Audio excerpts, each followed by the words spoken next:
பாரத ரத்னா புரட்சித் தலைவர் எம்ஜிஆர் அவர்களை நேசிக்கின்ற, வாசிக்கின்ற, சுவாசிக்கின்ற விசுவாசிகளே, எம்ஜிஆர் தரிசனம் நேயர்களே, வணக்கம். நான் அரியலூர் சுகுமாரன். புரட்சித் தலைவர் அவர்கள் ரொம்ப நெருக்கமானவர் எங்கள் அப்பாவுக்கு.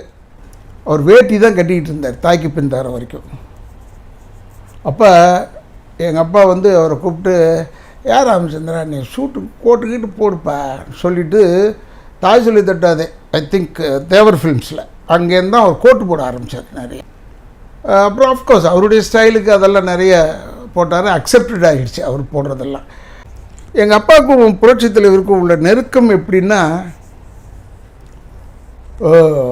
நல்லவன் வாழ்வான் படம் அதை புக் பண்ணும்போது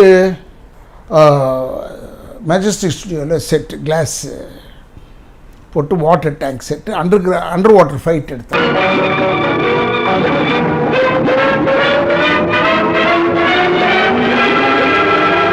அப்போ எங்கள் அப்பா அண்டர் வாட்டரில் நடித்ததுனால அவருக்கு ஈஸ்னோஃபிலின்றதுனால இங்கே மூஞ்செல்லாம் வீங்கி போச்சு, கண்ணுக்கெல்லாம் வீங்கி போச்சு, கோமா ஸ்டேஜ் மாதிரி படுத்திருக்காரு. இந்த ஃப்ரண்ட் ஹாலில் தான் படுத்திருந்தார்.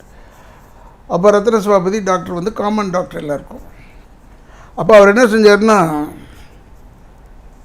மஞ்சள் அந்த ஷர்ட் போட்டு எல்லாம் வேட்டி கட்டிட்டு காலையில் வந்தார். புரட்சித் தலைவர் வந்தார். அப்படியே எங்கள் அப்பாவை பார்த்துக்கிட்டே இருந்தார். எங்கள் அப்பா தும்மிக்கிட்டே இருக்கார். அப்படியே படுத்திருக்கார், கண்ணை திறக்கலை. இது டெய்லி அவர் காலையில் வந்துடுவார். ஷூட்டிங்லாம் கேன்சல் பண்ணிக்கிட்டு வந்துட்டார். உட்காந்துட்டார். எங்கள் அப்பா பக்கத்துலேயே உட்காந்துருப்பார். அதெல்லாம் நான் ஏன்னா எம்ஜிஆர் ரசிகன், இந்த ஃபைட்லாம் பண்ணுவார்ல, இப்போ சின்ன வயசில் சொல்கிறேன். வேட்டைக்காரன் சித்ரா தேட்டரில் ரிலீஸ் ஆச்சு. அப்போ கர்ணன் சாந்தி தேட்டரில் ரிலீஸு. கர்ணனுக்கு தேர் வச்சு பயங்கரமாக தட்டாப்புடலாம் பண்ணிட்டாங்க அந்த வாசப்படியிலேருந்தே.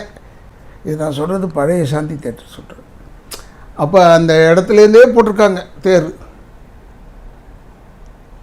அப்போ எங்கள் அப்பா கிட்ட சஜஸ்ட் பண்ணுறாங்க, இப்படி எம்ஜிஆர் அங்கே ஒரு புலியை வைக்கணும்னு ஆசைப்படுறாரு கூண்டில். ஆனால் அதுக்கு அப்போ பெருந்தலைவர் காமராஜர் பர்மிஷன் கொடுத்தா தான் முடியும். அப்படியா, சரி நான் போய் சொல்கிறேன் தலைவர்கிட்ட சொல்கிறேன். இவர் போனார் தலைவர்கிட்ட.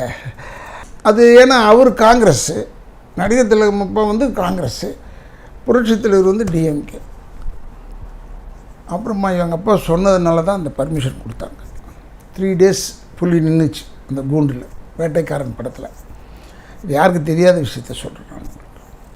எங்கள் அப்பா ஆஃப்டர் இந்த இன்சிடெண்ட்டுக்கு அப்புறமா சந்தித்தது மணியன் சாருடைய சிஸ்டரும்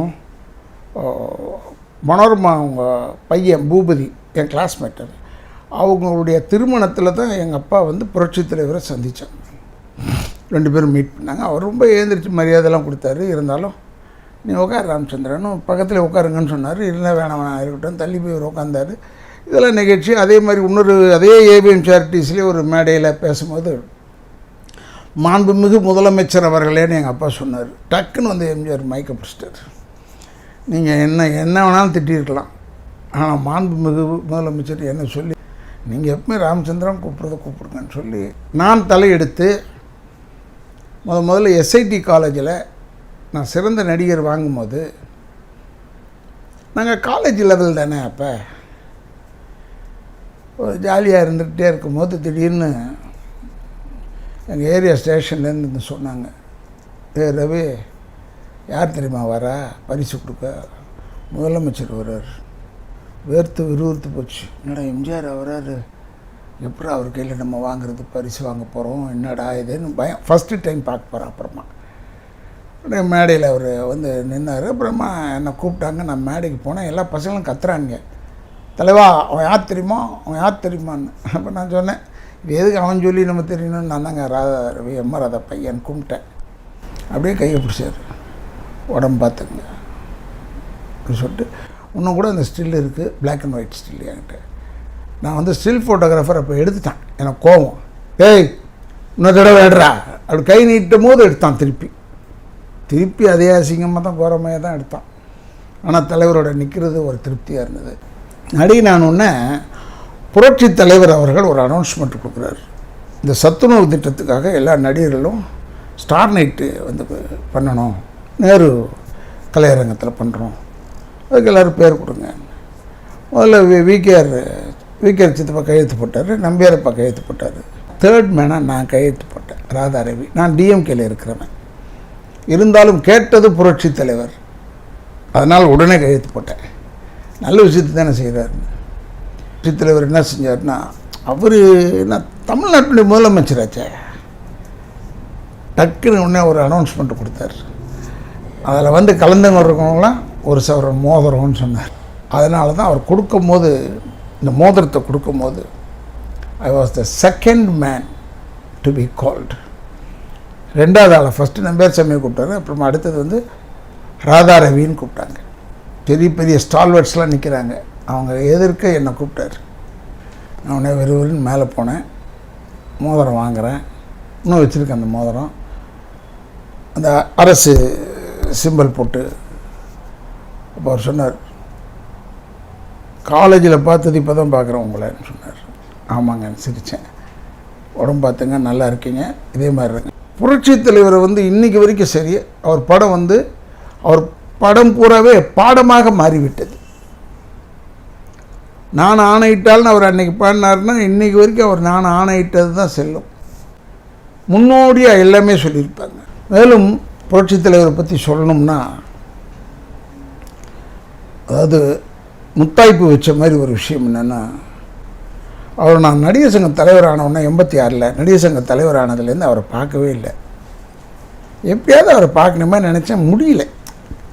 ஃப்ளைட்டில் நான் போகிறேன் டு கோயம்புத்தூர்.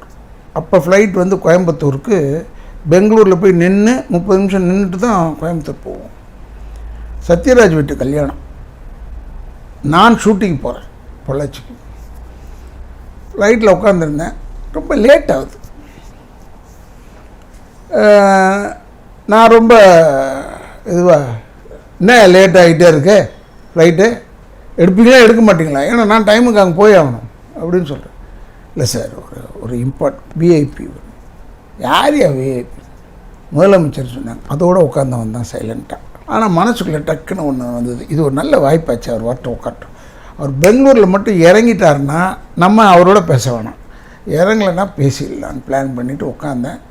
என் கூட என்னுடைய ஒப்பனையாளர் அப்போ வந்து குமார் இருந்தான், 2 பேர் தான் உட்காந்துருந்தோம். நான் சொன்னேன் குமார்கிட்ட, நான் எம்ஜிஆரை பார்க்க போகிறேன். அண்ணன் வேணான்னு இது என்ன அவர்கிட்ட செய்யப்படுறாரு, நான் போய் பார்க்குறேன். உட்காந்துருந்தேன். புரட்சி தலைவர் வந்தார், ஜானகியம்மா வந்தாங்க, பண்டூட்டி ராமச்சந்திரன் வந்தார், எல்லோரும் 3 பேர் உட்காந்தாங்க ஃப்ரண்ட் ரோவில். பெங்களூரில் போய் நிற்கும் போது இவர் இறங்கலை. அப்போ டக்குன்னு நான் என்ன செஞ்சேன், எல்லா பேசஞ்சர்ஸ் இறங்கினோம்னா விருக்குன்னு எழுந்திரிச்சேன். நான் போயிட்டேன், தலைவர்கிட்ட போயிட்டேன். அப்போ தான் எனக்கு தெரிஞ்சது 10 செக்யூரிட்டி இருக்காங்க. டப்பு டப்பு டப்பு டப்பு டப்புன்னு எழுந்திட்டாங்க எல்லோரும். நான் பயந்துட்டேன், இது என்னடா இது ரொம்ப போச்சேன்னு. இப்படி தெரிஞ்சால் வந்திருக்க மாட்டேன். ஆனால் எம்ஜிஆர் பக்கத்தில், தலைவர் பக்கத்தில் போயிட்டு வணக்கம். நான் இதே மாதிரி கிளாஸ் தான் போட்டிருந்தேன், நான் எப்பவுமே போடுவேன் இதை. வணக்கம், நான் தான் ராதா ரவி, மரதா பையன் அப்படின்னு சொன்னேன். கையை பிடிச்சிட்டார். அப்போ அவரால் அவ்வளோவா பேச முடியல. ஏன் கேட்டார். என்ன பண்டூட்டி ராமச்சந்திரன் விளக்கம் சொன்னார். நீங்கள் ஏன் அப்படி சொல்கிறீங்க, அவருக்கு தெரியாதான்னு.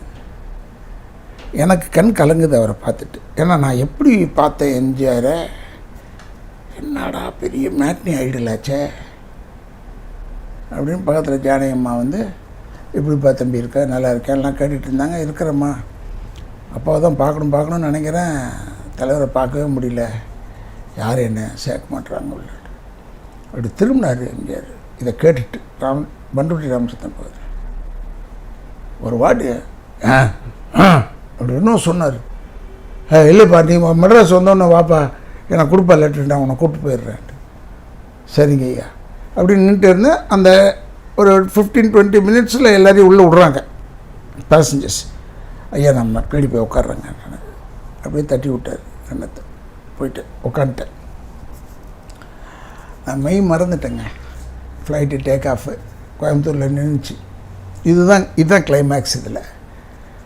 அப்போ நின்ன உடனே பேசஞ்சர்ஸ் ஏர் ஹோஸ்டர்ஸ் சொன்னாங்க, சிஎம் இறங்குறாரு, நீங்கள் இறங்க முடியாது, அதனால் வெயிட் பண்ணுங்கள், அவர் போனதுக்கப்புறம் தான் நீங்கள் இறங்கணும்னு. நான் பின்னாடி டோராண்ட போய் நின்றுட்டு இருந்தேன். ஃபஸ்ட் ஆள் நான் தாங்க. முன்னாடி வழியாக சிஎம் இறங்கிட்டார், ஜானகிமா இறங்கிட்டாங்க, இவர் இறங்கிட்டார். வண்டி போன உடனே நான் இறங்கினேன், படிக்கட்டுலேருந்து இறங்குறேங்க. இப்போ நினச்சாலும் கற்கலங்கிற விஷயம் என்னென்னா, இறங்கி நின்ன உடனே ஒரு இன்ஸ்பெக்டர் வந்தார், ஒரு கான்ஸ்டபிள். சார், உங்களை லாஸ்ட்டாக போக சொல்லிட்டார் சிஎம், உங்களுக்கு பந்தோஸ்து எங்களை போட்டிருக்காங்க, என்னை வெளியே 10,000 பேர் நிற்கிறாங்க அவரை பார்க்கறதுக்கு, நீங்கள் லேட்டாக வர சொன்னார். வெளியே 10,000 பேர் நிற்கிறாங்கன்னா என்னை பார்த்தாங்கன்னா பீஸ் ஆகிடுவானுங்க, நூலாக எடுத்துருவாங்க. என்ன பந்தோஸ்து கொடுத்தாருங்க எனக்கு. நான் எம்ஆர் ராதாமாவன். இது இந்த நிகழ்ச்சிக்கு பிறகு சொல்கிறேன். இந்த மாதிரி ஒரு நல்ல மனசு உள்ள ஒரு மனிதநேயம் உள்ள மனிதனை நான் பார்த்தது. லைக் பண்ணுங்க, ஷேர் பண்ணுங்க. சேனலை யாரும் சப்ஸ்கிரைப் பண்ணாதவங்க இருந்தா சப்ஸ்கிரைப் பண்ணிட்டு பக்கத்தில் இருக்கிற பெல் ஐக்கானை பிரஸ் பண்ணிடுங்க. அப்பதான் நாங்கள் போஸ்ட் பண்ற வீடியோஸ் உங்களுக்கு நோட்டிபிகேஷனா வரும். உங்களிடமிருந்து விடை பெறுவது உங்கள் ஓவியன் அரியலூர் சுகுமாரன் மற்றும் எம்ஜிஆர் தரிசனம் டீம். ஒரு குற்றமில்லாத மனிதன் அவன் கோயில் இல்லாத இறைவன்.